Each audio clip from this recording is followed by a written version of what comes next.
من أنا من أنا من أنا لولاكم كيفما حبكم. Assalamualaikum warahmatullahi wabarakatuh. Apa kabar Anda sekalian? Alhamdulillah, mudah-mudahan tetap sehat walafiat, tetap dalam lindungan Allah, dan tetap semangat Anda sekalian meskipun kita masih belajar jarak jauh.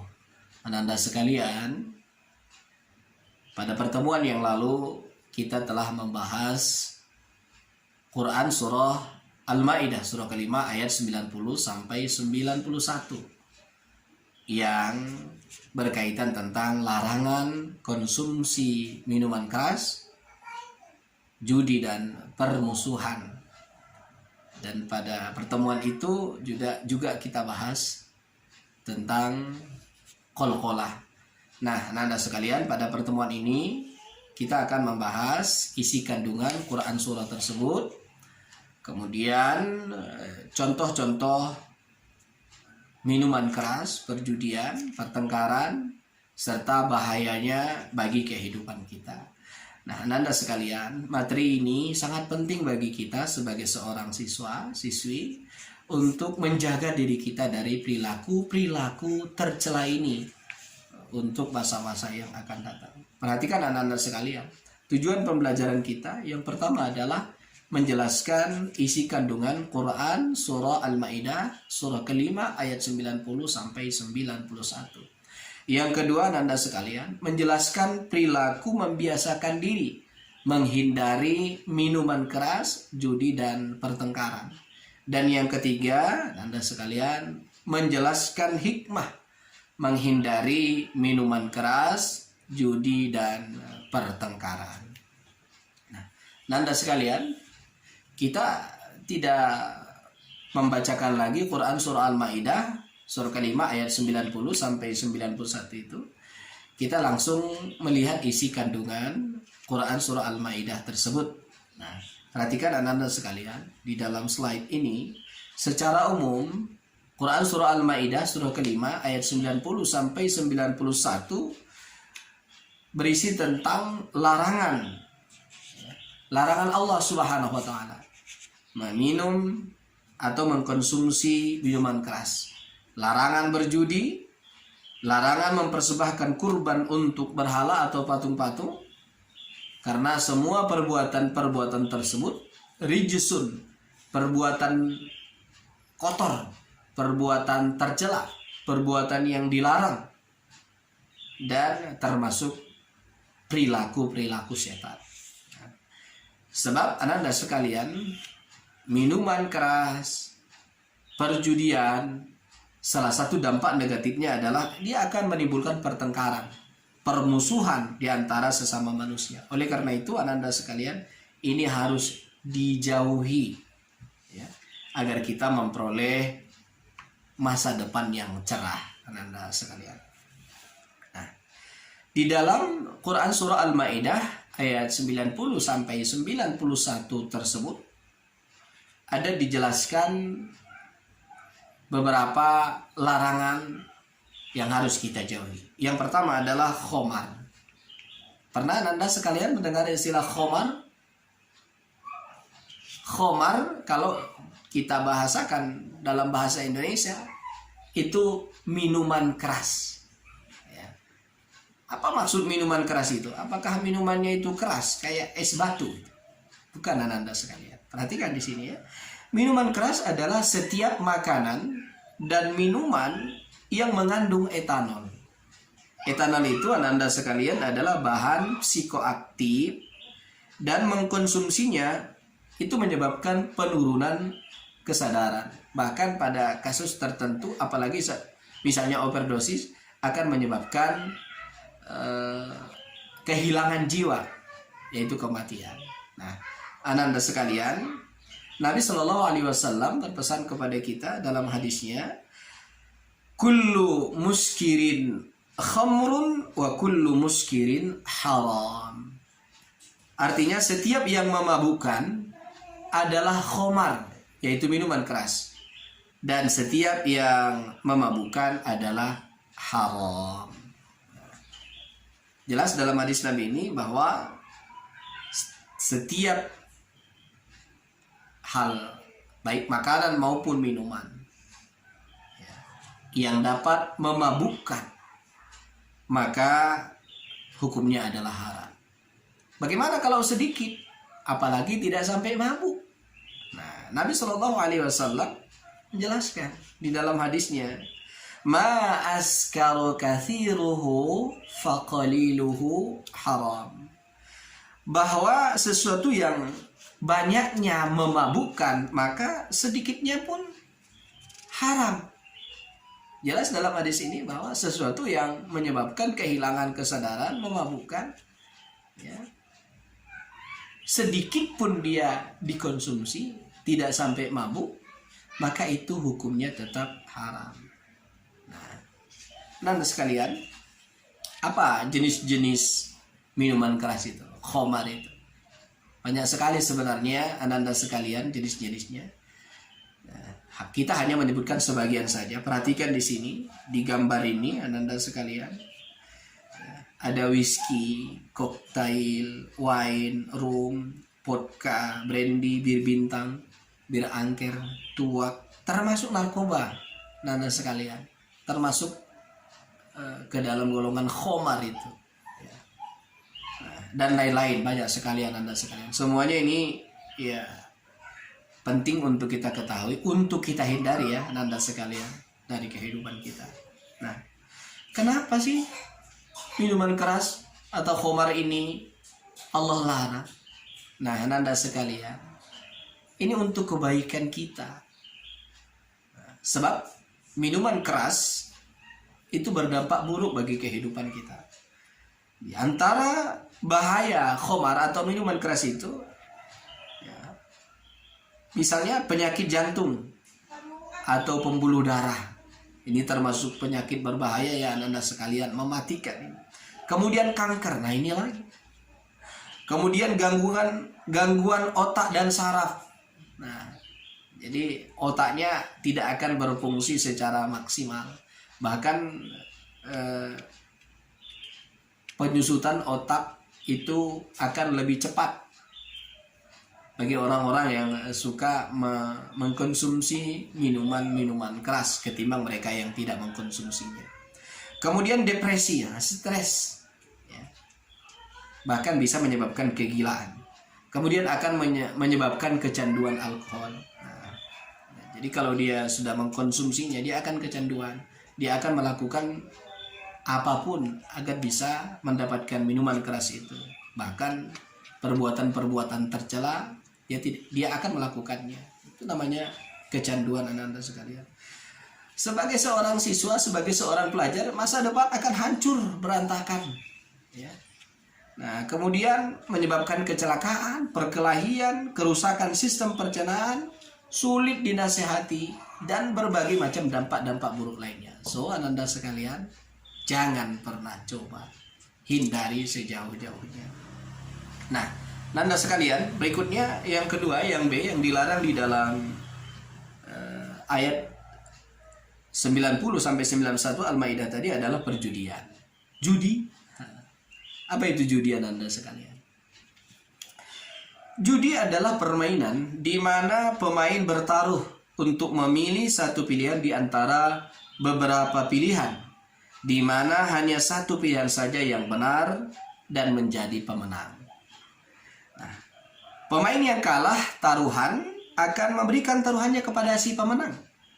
Peraturan dan jumlah taruhan ditentukan sebelum permainan atau pertandingan dimulai. Ini pengertian judi. Jadi anak-anak sekalian, dalam perjudian itu biasanya yang pertama ada permainan yang dimainkan. Kemudian yang kedua ada taruhan. Ya.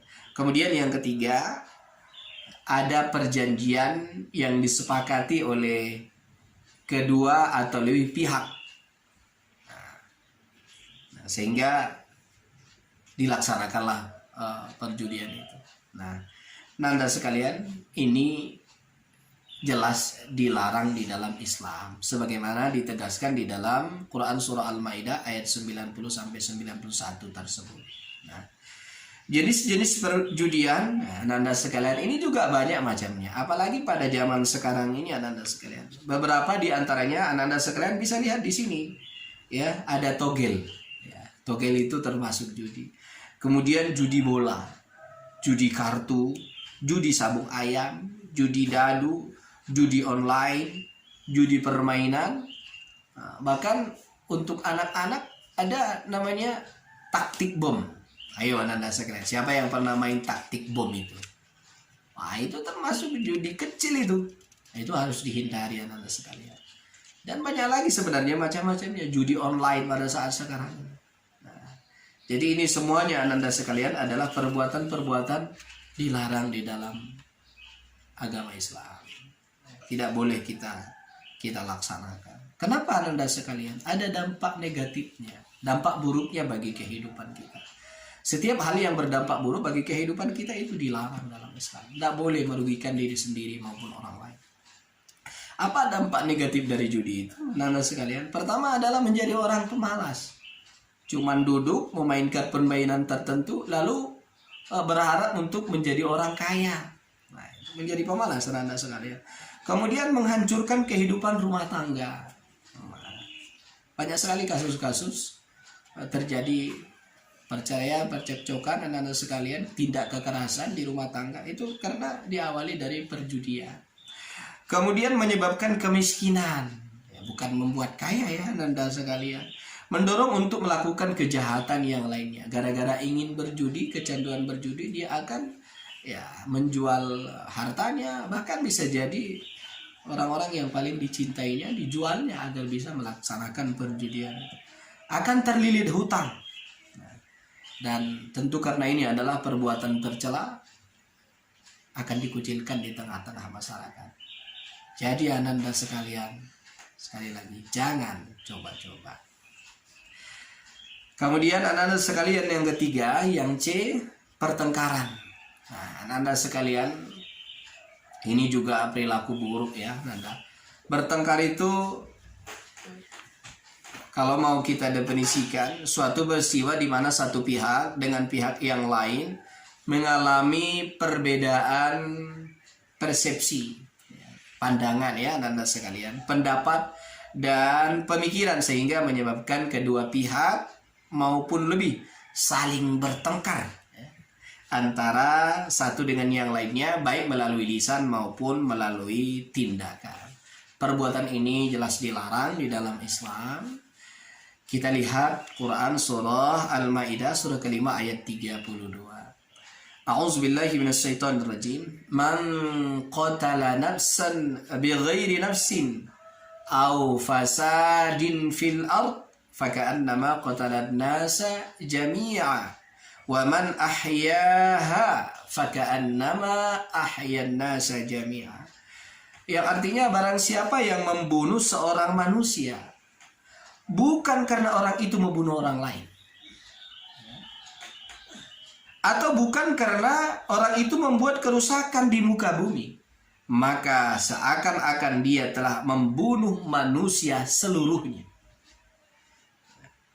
Dan barang siapa yang memelihara kehidupan seorang manusia, maka seolah-olah dia telah memelihara kehidupan manusia semuanya. Subhanallah, ini jelas sekali ayat ini bahwa dilarang bertengkar, apalagi sampai menyebabkan kehilangan jiwa. Kalau itu terjadi tanpa alasan yang benar, maka dia seperti membunuh seluruh manusia. Dan siapa yang menyelamatkan satu jiwa, satu orang, maka dia sebenarnya seperti menyelamatkan seluruh jiwa manusia.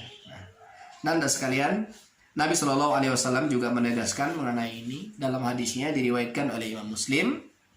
Abghadul rijal ilallahi al-aladul khasim. Artinya orang yang paling dibenci oleh Allah ialah orang yang paling suka bertengkar dan berdebat. Jadi jangan suka bertengkar ya Anda sekalian, tidak baik bagi kehidupan kita. Nah, bagaimana jenis-jenis pertengkaran itu, apa contohnya? Nah, ini Anda sekalian, ini diantaranya. Coba lihat ini gambar nih. Ini kira-kira gambar apa ini? Ya. Bullying, ya. Baik dengan lisan maupun tindakan. Kemudian tawuran, berkelahi, geng motor, dan lain-lain sebagainya. Yang penting semua yang termasuk ke dalam perbuatan-perbuatan kekerasan itu termasuk pertengkaran. Tak boleh dilaksanakan. Kenapa? Karena berdampak buruk, berdampak negatif bagi kehidupan manusia itu sendiri. Kenapa? Ini lihat Anda sekalian, dampak buruknya pertengkaran itu. Silaturahim, pertemanan akan menjadi putus, berantakan. Kerugian materi bahkan jiwa bila suka bertengkar itu. Ya. Kemudian akan memiliki kepribadian yang mudah marah, sikit-sikit marah, sikit-sikit marah. Kemudian anak-anak sekalian tidak terampil menyelesaikan masalah. Setiap masalah diselesaikan dengan kekerasan. Itu dampak buruknya anak-anak sekalian. Kemudian putus sekolah, ya mungkin dipindahkan dari sekolah dan lain-lain sebagainya, merepotkan orang tua, dan banyak lagi dampak buruk lainnya anak-anak sekalian dari pertengkaran itu. Jadi kembali lagi Bapak sampaikan, jauhi perbuatan itu. Nah, anak-anak sekalian, berikutnya yang bagian B, menghindari khamar, judi, dan pertengkaran. Bagaimana kita supaya tidak terjerumus kepada perbuatan tercela ini? Yang pertama Anda sekalian, agar kita tidak terjerumus kepada perbuatan meminum minuman keras. Yang pertama, selalulah mendekatkan diri kepada Allah Subhanahu wa taala. Ya. Mengerjakan sholat, ya. Kemudian membaca Al-Quran, berdoa, berzikir kepada Allah. Allah akan menjaga dan memelihara kita. Kemudian bergaul dengan orang yang baik, yang anti miras. Kadang-kadang karena pergaulan itu jadi ikut-ikutan. Nah, karena itu jangan bergaul dengan orang yang suka minum minuman keras. Sebab sangat dikhawatirkan akan terikut juga dengan perilaku meminum minuman keras itu. Kemudian judi. Nah, bagaimana supaya kita tidak melakukan ini? Ya, mendekatkan diri kepada Allah kembali, selalu mengingat Allah, mengerjakan sholat. Karena sebenarnya ibadah-ibadah yang kita lakukan seperti sholat itu akan mampu menghindarkan kita dari perbuatan-perbuatan tercela. Kemudian tidak bergaul dengan orang yang suka berjudi. Ya, jangan bergaul, nanti kita akan ikut-ikutan. Kemudian pertengkaran. Ya, supaya tidak terjadi pertengkaran antara sesama kita, sesama manusia itu, ya harus mengutamakan saling menyayangi, menghargai antara satu dengan yang lainnya. Kemudian tidak mudah marah dan selalu menyelesaikan masalah dengan musyawarah. Dan ini diantara hal-hal yang dapat kita lakukan agar kita tidak terjerumus kepada perbuatan-perbuatan tercela ini. Nah, terakhir anak-anak sekalian, yang ketiga, hikmah perilaku menjauhi khamar, judi, dan pertengkaran, ya, yaitu menjadi orang yang disayang dan dilindungi Allah kalau kita menjauhi perbuatan ini. Kemudian terhindar dari penyakit-penyakit berbahaya, terhindar dari perilaku tercela, dan hidupnya akan tenang dan bahagia. Memiliki kepribadian yang baik, disenangi orang tua, guru, manusia secara umum, dan terhindar dari hal-hal yang buruk. Nah, anak-anak sekalian, mudah-mudahan bermanfaat, mudah-mudahan bisa dipahami anak-anak sekalian. Bila ada hal yang kurang paham, anak-anak sekalian bisa bertanya melalui grup WA kepada Bapak. Terima kasih. Assalamualaikum warahmatullahi wabarakatuh.